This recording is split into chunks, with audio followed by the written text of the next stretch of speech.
କାହାକୁ ସବୁ ଫୁଲ ଗଛ ଲଗେଇବା ପାଇଁ ପସନ୍ଦ ନିହାତି କହିବେ ତି।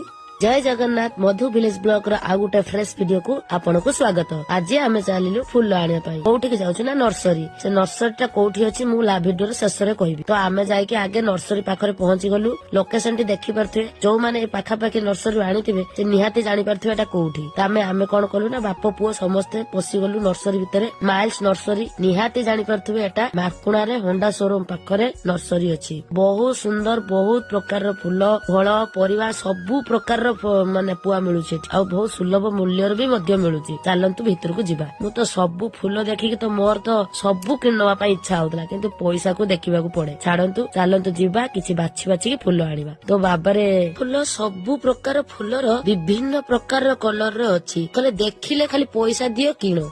सत्तरे बहुत सुंदर देखा होतला। ता भितर आमे किछि बाछि बाछि के फूल आनलु आ रेट मध्य भी ठीक पड़िथिला। देखंतु फूल गुडी को। तो आमे नेक्स्ट ब्लॉग रे देखिबा फूल गुडी नै के आमे कोन करलु। एबे चालिलु आमे बाय बाय आ गुटे ब्लॉग रे देखिबा। आपण काडे गोलाप फूल चारा केते टंका रेट अछि निहाती कहबेती।